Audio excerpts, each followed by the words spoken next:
नाजरीन अस्सलाम वालेकुम। मोदी अपना वादा पूरा करता है, मोदी के हक में उमर अब्दुल्ला के कसीदे, ये है आज का मौजू। मैं हूं महविश मकीन और आप देख रहे पी न्यूज़। नाजरीन, मोदी अपना वादा पूरा करता है, सही वक्त पर सही चीजें होंगे।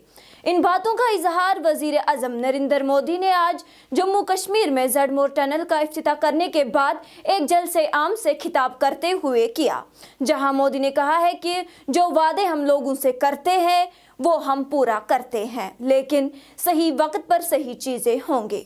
वहीं जम्मू कश्मीर के वजीर आला उमर अब्दुल्ला अपने तकरीर में वजीर आजम नरेंद्र मोदी के हक में कसीदे पढ़ते नहीं थके, जहां उमर अब्दुल्ला ने अपनी तकरीर में जम्मू कश्मीर को रियासत का दर्जा बहाल करने का मुतालबा किया। वहीं उन्होंने कहा कि वजीर आजम मोदी को जम्मू कश्मीर के साथ काफ़ी लगाव है और मोदी ने अपने वादे पूरे किए हैं। जम्मू कश्मीर के वजीर आला उमर अब्दुल्ला ने कहा कि उन्हें उम्मीद है कि वजीर आजम जम्मू कश्मीर को रियासत का दर्जा देने का अपना वादा पूरा करेंगे।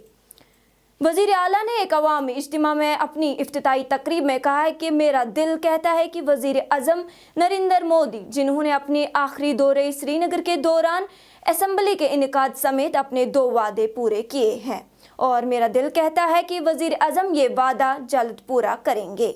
नाजरीन, आपको बताते चले कि गुज़श्ता साल अक्टूबर में यहाँ जड़मोर टनल 2700 करोड़ रुपए के प्रोजेक्ट को आज मुकम्मल करके वजीर आजम इफ्तिताह करके टनल के अंदर गए और प्रोजेक्ट के अहदेदारों से बातचीत की। इफ्तिताही तकरीब के दौरान मरकजी वजीर नितिन गडकरी, जम्मू कश्मीर के लेफ्टिनेंट गवर्नर मनोज सिन्हा और वजीर आला उमर अब्दुल्ला भी मौके पर मौजूद थे। वहीं पीडीपी के वहीदुर रहमान पारा ने वजीर आला उमर अब्दुल्ला पर बीजेपी का तर्जुमान का इल्ज़ाम लगाया है और कहा कि उमर अब्दुल्ला ने जिस तरह से मोदी के हक में कसीदे पढ़े और दफ़ा 370 और 35A पर जुबान तक नहीं खोली, इससे साफ जाहिर होता है कि वजीर आला उमर अब्दुल्ला बीजेपी के तर्जुमान बनकर वहां खड़े थे, ना कि वजीर आला जम्मू कश्मीर। आप देख लीजिए ये रिपोर्ट और मुझे दीजिए इजाज़त। खुदा हाफिज। और उपराज्यपाल मनोज सिन्हा भी मौजूद रहे और इसी के साथ भारत को सोनमर्ग टनल की सौगात यहां पर मिली और निश्चित रूप से इस टनल के जरिए प्रतिकूल मौसम में, प्रतिकूल परिस्थितियों में सोनमर्ग टनल की सौगात भारत को समर्पित। आपने इलेक्शन वो कराए जिसमें लोगों ने बढ़ चढ़ के हिस्सा लिया और सबसे बड़ी बात ये कि कहीं पे भी धांधली की कोई शिकायत नहीं, कहीं पे भी हुकूमत के गलत इस्तेमाल की कोई शिकायत नहीं, एक भी पोलिंग बूथ पे कहीं पे रीपोल की जरूरत नहीं पड़ी। इसका श्रेय आपको, आपके साथियों को और इलेक्शन कमीशन ऑफ इंडिया को जाता है। उस दौरान आपने तीसरी भी बात की जिसको लेके लोग अक्सर बेशतर मुझसे सवाल करते हैं, मेरे साथी काबिना के, मीडिया के, यहाँ के रहने वाले। वो सवाल ये कि जनाब जम्मू कश्मीर को रियासत का दर्जा कब मिलेगा? और मैं लोगों को यही कहता हूं कि वजीर आजम, मैं लोगों को यही कहता हूं कि वजीर आजम साहब ने 4 महीने में अपने इलेक्शन का वादा जो है वो पूरा किया है। मेरा दिल ये कहता है कि बहुत जल्दी वजीर आजम साहब अपना तीसरा वादा जो योग दिवस पे आपने जम्मू कश्मीर के लोगों के साथ किया वो आप पूरा करेंगे और जम्मू कश्मीर जो है वो दोबारा इस मुल्क में रियासत की हैसियत से अपनी जगह ले। लेकिन आज इस खुशी के मौके पे वजीर आजम साहब, मैं दिल की गहराइयों से आपका शुक्रिया करना चाहता हूं कि आप इस ठंड में हमारे दरमियान आए, आपने इस टनल का इफ्तिताह किया। आज वजीर आजम साहब, आपने देखा होगा मौसम ने भी आपका साथ दिया, आसमान में एक बादल का तिनका नहीं, ठंड जरूर है लेकिन धूप की कमी नहीं। बेशक बाहर ठंड क्यों ना हो, लेकिन हमारे दिलों में गर्मी की कोई कमी नहीं। हम उम्मीद करते हैं कि इसी तरह, क्योंकि जम्मू कश्मीर के साथ आपका बहुत पुराना वास्ता रहा है, आप अक्सर बेशतर हमें याद दिलाते हैं कि कितनी बार आप जम्मू कश्मीर आए हैं और कितनी बार आप यहां रहे हैं। हम तो उम्मीद करेंगे कि बार बार आप आएं, बार बार आप हमारे दरमियान रहें और इसी तरह हमारी खुशी में शामिल हों। आज मैं एक बड़ी सौगात लेकर आपके लिए एक सेवक के रूप में आपके बीच आया हूं। कुछ दिन पहले मुझे जम्मू में, और जैसा मुख्यमंत्री जी ने बताया 15 दिन पहले ही, आपके अपने रेल डिवीजन का शिलान्यास करने का अवसर मिला था। यह आपकी बहुत पुरानी डिमांड थी।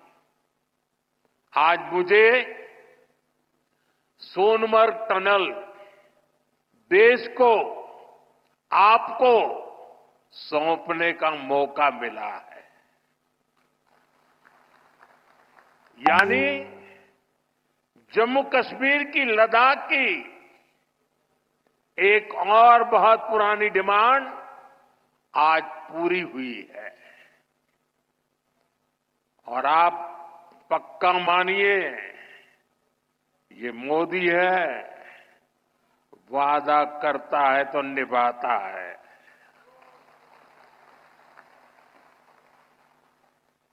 हर काम का एक समय होता है और सही समय पर सही काम भी होने वाले हैं साथियों। और जब मैं सोनमर्ग टनल की बात कर रहा था, इससे सोनमर्ग के साथ साथ करगिल और लेह के लोगों की, हमारे लेह के लोगों की जिंदगी भी बहुत आसान होगी। अब बर्फबारी के दौरान एवलांच से या फिर बरसात में होने वाली लैंडस्लाइड के कारण जो रास्ते बंद होने की परेशानी आती थी, वो परेशानी कम होगी। जब रास्ते बंद होते हैं तो यहां से बड़े अस्पताल आना जाना मुश्किल हो जाता था। इससे यहां जरूरी सामान मिलने में भी मुश्किलें होती थी। अब सोनमर्ग टनल बनने से ये दिक्कतें बहुत कम हो जाएगी। साथियों, केंद्र में हमारी सरकार बनने के बाद ही 2015 में सोनमर्ग टनल के वास्तविक निर्माण का काम शुरू हुआ और मुख्यमंत्री जी ने बहुत ही अच्छे शब्दों में उस कालखंड का वर्णन भी किया। मुझे खुशी है कि इस टनल का काम हमारी ही सरकार में पूरा भी हुआ है। और मेरा तो हमेशा मंत्र रहता है, जिसका प्रारंभ हम करेंगे उसका उद्घाटन भी हम ही करेंगे। होती है, चलती है, कब होगा कौन जाने, वो जमाना चला गया। साथियों, इस टनल से, इससे सर्दियों के इस मौसम में सोनमर्ग की कनेक्टिविटी भी बनी रहेगी। इससे सोनमर्ग समेत इस पूरे इलाके में टूरिज्म को भी नए पंख लगने वाले हैं। आने वाले दिनों में रोड और रेल कनेक्टिविटी के बहुत सारे प्रोजेक्ट्स जम्मू कश्मीर में पूरे होने वाले हैं। यही पास में ही एक और बड़े कनेक्टिविटी प्रोजेक्ट पर भी काम चल रहा है। अब तो कश्मीर वादी रेल से भी जुड़ने वाली है। मैं देख रहा हूं कि इसको लेकर भी यहां जबरदस्त खुशी का माहौल है। ये जो नई सड़कें बन रही है, ये जो रेल कश्मीर तक आने लगी है, अस्पताल बन रहे हैं, कॉलेज बन रहे हैं, यही तो नया जम्मू कश्मीर है। देखिए, उमर अब्दुल्ला का जो आज का स्टेटमेंट था वो एक साइकोफेंट की तरह न सिर्फ मोदी जी की तारीफें कर रहे थे स्टेज पे, बल्कि 370 के बारे में उन्होंने बिल्कुल खामोशी की और उसके साथ साथ स्टेटहुड का नैरेटिव चलाया, डेवलपमेंट की बात करने की कोशिश की और पूरा जो बीजेपी का एक नैरेटिव है उसको लेकर आज के प्रोग्राम में हमें लगा कि ये बीजेपी का कोई तर्जुमान बात कर रहा है, कोई प्रचारक बात कर रहा है, और खासकर 370 को लेकर जो एक बहुत बड़ा मसला जम्मू कश्मीर में पिछले कई सालों से है, जिसपे नेशनल कॉन्फ्रेंस ने 50 सीटें असेंबली इलेक्शन में ली है, उस मुद्दे पर बात ही नहीं की और गोल पोस्ट चेंज करने की कोशिश की, स्टेटहुड की बात करने की कोशिश की और मौसम की बात करने की कोशिश की। कहा मौसम भी मोदी जी के साथ है, तो हमें उसमें कोई एतराज नहीं है, लेकिन सबसे पहले जो इम्पोर्टेंट बुनियादी मसला जम्मू कश्मीर में है वो आर्टिकल 370 के बारे में है, और हमें उम्मीद थी उमर साहब जम्मू कश्मीर की तर्जुमानी करेंगे, बातचीत करेंगे, लेकिन अनफॉर्चुनेटली उन्होंने 370 के बारे में, स्पेशल स्टेटस के बारे में, 35A के बारे में और खासकर पॉलिटिकल प्रिजनर्स के बारे में या पॉलिटिकल प्रोसेस के बारे में कोई भी बात नहीं की जिससे लोगों को लगे राहत मिलती या कोई उम्मीद की नजर मिलती है। हमें लगता है it's complete betrayal, it's a surrender of mandate and it's also he is also trying to send a sense of defeat among the people of Kashmir. The way he wants to run his government, it's also, putting a lot of hopelessness among the people of Kashmir.